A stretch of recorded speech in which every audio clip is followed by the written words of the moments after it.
Hello, Scorpio, Sun, Moon, Rising, and Venus signs. Kamusta kayo? Sana po'y nasa mabuti kayong kalagayan.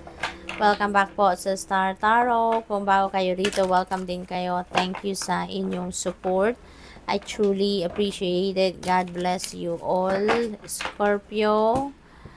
Tingnan natin kung ano mga mensahe ninyo for today. We have the Six of Ariel. Ayan. So, napakaganda nito kasi kung ano yung mga material na bagay na kailangan ninyo sa ngayon, that will be provided to you, no, by the universe. The universe is going to send you people, no, para matulungan kayo, may hatid sa inyo kung anong needs ninyo, may hatid sa inyo kung ano yung mga kailangan ninyo sa ngayon. Kaya kung ano man itong mga kakailanganin ninyo, that will be fulfilled, so you really have nothing to worry about, okay? Maaari din na you are going also to help other people, no? Kung kayo ngayon ang makakatanggap din ng tulong, at the same time, meron din kayong mga tutulungan, no? So, this is giving or receiving, no? With a grateful heart na yan ang mangyayari sa ngayon. What else? We have two of Ariel. Ayan, napakasipag ninyo, Scorpio. You are a multitasker. Marami kayong ginagawa. Marami kayong ina-attendang bagay or tao all at the same time. So, baka nagmamanifest na sa buhay ninyo yung tawag dito, imbalance, no? Kapag nakakaramdam na kayo ng mga discomfort, physical discomfort. Kung meron na kayo mga kunyari, nananakit na yung katawan ninyo, ulo ninyo, nai-stress na kanyo. Ibig sabihin nito na there is imbalance happening already sa buhay ninyo. It's maybe because, you can't even have time siguro to relax, to rest your body, to rest your mind. Diba? Kaya, ang panawagan sa inyo ni 2 of Ariel is for you to have balance, no? Is keep the balance in your life, okay? Para nang sa gayon, lahat ng area ng buhay ninyo ay mabibigyan ninyo ng oras, panahon, atensyon. Okay? Scorpio, maaari din ang iba sa inyo, even though marami kayong ginagawa, you are attending to too many masters at a time, maybe you're enjoying that, no? Kasi maaring this is your best, no? Talent niyo siguro, yung pag-multitask, no? But kahit ganun pa man, Scorpio, kailangan pa rin ninyo na i-balance ang lahat, okay?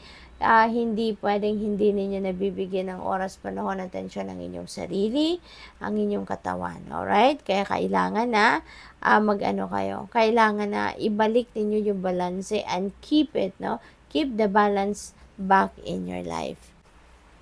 So, what else for Scorpio? We have Ace of Ariel. Ayan. So, it's your lucky day. Sabi dito, no, Scorpio, maswerte kayo ngayong araw na ito or maybe in the next few days kasi ano naman ito, no, general reading. So, not necessarily na yung mensahe na nakuha ninyo sa ngayon ay talagang ngayon siya magma-manifest, no.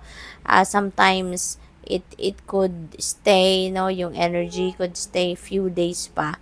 So, it's your lucky time, no? Sa ngayon, merong mga bagong pagkukuhanan kayo, no, ng pera, ng oras, ng suporta, ng mga tao sa paligid ninyo.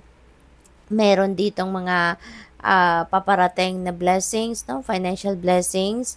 Maaaring meron kayong mga bagong offer ng trabaho, kung nag-a-apply kayo ng trabaho, maaaring merong pagbabago ng trabaho, ng role ninyo sa inyong opisina, sa kumpanya, baka merong promotion, baka meron ding magraregalo sa inyo ng pera, magpapamana, mga ganon. This is the start, no, ng swerte ninyo pagdating sa inyong kaperahang aspeto. So, good luck sa'yo. We have Queen of Gabriel. You can do anything right now, okay? You can do anything right now. So, go after what you want. No? The ability to attract helpful people also is yours sa ngayon. Parang kayo ngayon, Scorpio, you have that extra spiritual power ngayon to manifest din, no? Kung ano ang gusto ninyong mangyari sa buhay ninyo. Ang importante lang na gawa ninyo ng paraan, mag-take action kayo, mag-effort kayo, at pasasaan ba na you will get support from the divine.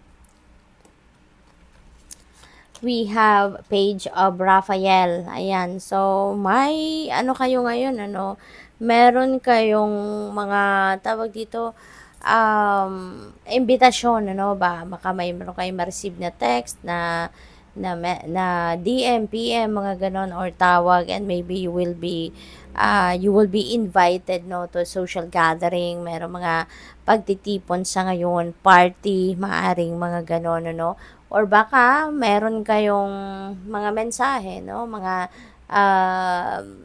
romantic notes, na marireceive from your loved ones. Maaring ganun din ang ganap. Possible din is Scorpio na merong mga intuitive insights na marireceive kayo sa ngayon. So, importante din na magpe-pay attention kayo sa inyong mga intuitive messages sa ngayon. Okay? So, what else? We have page of Ariel. Ayan. So, sabi din dito, there is an excellent opportunity that will be offered to you. So, most likely, related yan dito sa Ace of Ariel na merong mga offers siguro of trabaho, business ventures, siguro merong offer ng bagong career path, offer ng pag-i-invest, yung mga ganon, So, ito yung mga maghahatid din sa inyo ng prosperity and abundance eventually, Maaari din ang iba sa inyo, baka may offer ng scholarship, Baka may in-applyan kayong scholarship grant at maaaring yan ay ibibigay sa inyo sa ngayon. This is also siguro merong mga mag-aaral sa inyo, Maybe sarili ninyo itong kagustuhan, sarili ninyo itong effort, sarili ninyo itong gastos. Maaaring ganon, na baka mag-aaral kayo or baka magre-research kayo, you're doing your own research, you are trying to expand your knowledge or your learning siguro at this time. Kaya parang mabibisi din kayo, Scorpio, dahil dyan.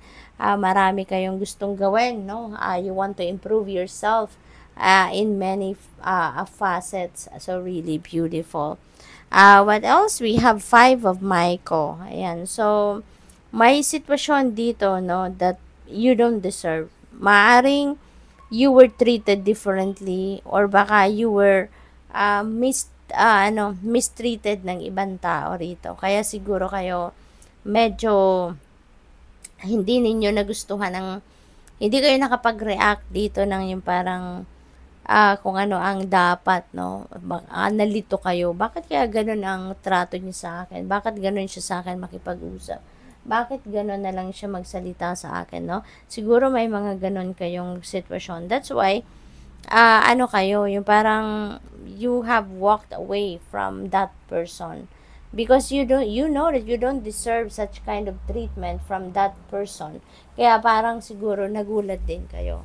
Kaya maaaring tinalikuran ninyo yung taong ito. Maybe you have walked away from this person, So maaaring ganun ang ganap. So what else? We have 3 of Michael. Ayan, release the past, Scorpio, It's about time na let go nyo na ang inyong nakaraan. Maaaring masyado pang malaki ang epekto, ng inyong nakaraan sa buhay ninyo sa ngayon. Maaaring masyado rin ang tawag dito, yung parang nalulungkot pa rin siguro kayo or maybe hindi pa rin kayo nakakapag-desisyon sa buhay ninyo ng hindi nyo iniisip kung ano ang magiging epekto, ng mga taong involved doon sa inyong nakaraan. Maaaring may mga ganun pa kayo. Kaya inimbitahan na kayo dito na release the past, release the past at bitbitin nyo na lang ngayon sa present time ninyo, sa present moment yung mga lessons that you have learned in your life, link doon sa inyong mga nakaraan. Okay? At wag na kayong malungkot, Wag na kayong malungkot. Maybe when acceptance hits you, marirealize din ninyo, na sadyang ganun talaga ang buhay. Merong mga sitwasyon na kailangang mangyari, 'di ba? For you to get to where you are now, 'di ba? So siguro dadating din 'yon, ano?